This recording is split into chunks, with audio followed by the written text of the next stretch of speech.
The 99% are all of those people who are struggling every day just to make ends meet. It's the people you see every day working 2 jobs to support their children, their family, or maybe just to get a decent meal. They are the product of poor education, lack of sufficient healthcare and insurance, and a large scale between rich and poor. These people are born with the odds against them, and it always feels like they're taking 1 step forward and 2 steps back. Mortgage and loans keep those from the lower class down, brings the middle class people down to the lower class, and should some minor mistake occur, it can quickly draw someone from the highest layers of both financial, social, and cultural elite down to the lower class. It's that final 1% that keeps the rest down, and all that's left for the 99% is hard work, expensive education, saving up for years, and maybe it'll all be ripped away because of a hurricane, illness, anything. The 99% are the people living their lives hoping for a better tomorrow, every single day. It's the cab driver who gets you to work every morning, and it's the kindergarten teacher who teaches your children. It's everyone around us. We just don't see it, and maybe it's because we're also part of the 99%. A website called We Are the 99% allows people from all over the world to post their own stories, telling the world why they are part of the 99%. The stories are written on a piece of paper in handwriting, held up by the artist on a photo posted on the website. Some stories are very short, just describing their short life or how everything turned bad, and others, like one of the ones I have chosen today, is a story that is mostly like a poem. Just a free spirit talking about their thoughts, their feelings, their opinions, about the 99%, about the American dream, and about their own lives and their own perception of the reality. Most of the stories begin with the author getting sick, because this is one of the very major reasons that people break down and lose their whole life.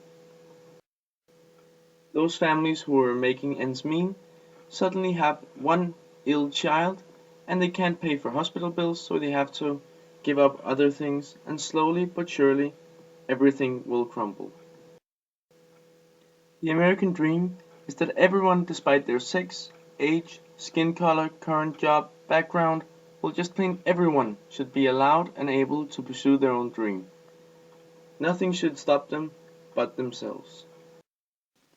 I have chosen 2 very original posts, which I can say are my all-time favorite ones between all the ones that I have read.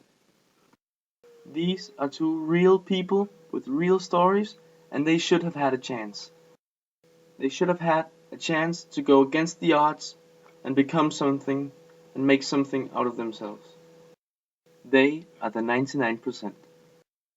The first post is the one that struck me as the most powerful and touching one of all the ones that I've read.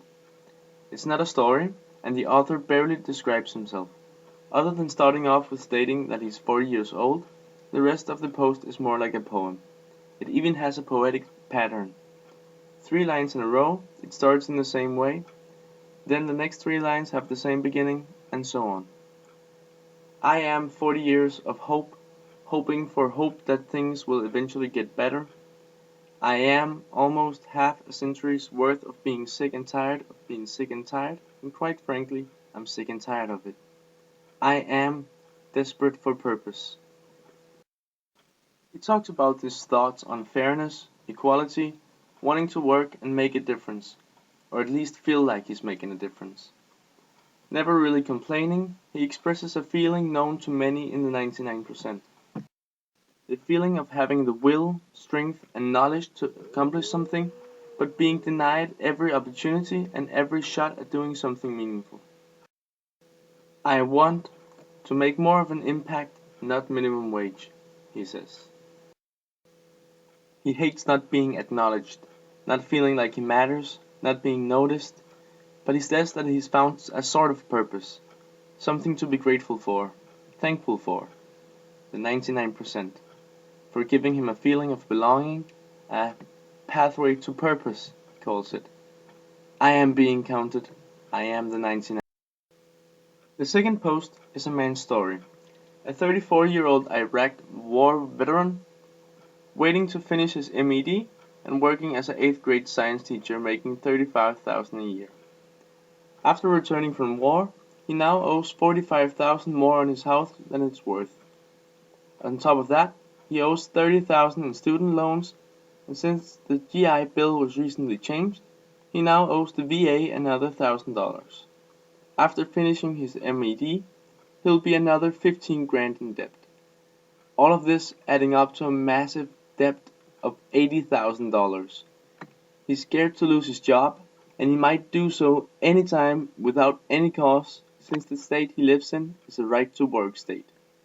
His life is a struggle because of the country he risked his life for. He is the 99%. These two posts both relate to the American dream in different ways. The first one almost quotes various parts and key elements of the Declaration of Independence, and his writings could easily have been a poem about this pursuit of happiness. However, it would not have been a poem of happiness and conquest, but rather a sad tale of defeat and heavy resistance. The second shows how the American dream can be impossible because of the corporate world that we've built for ourselves.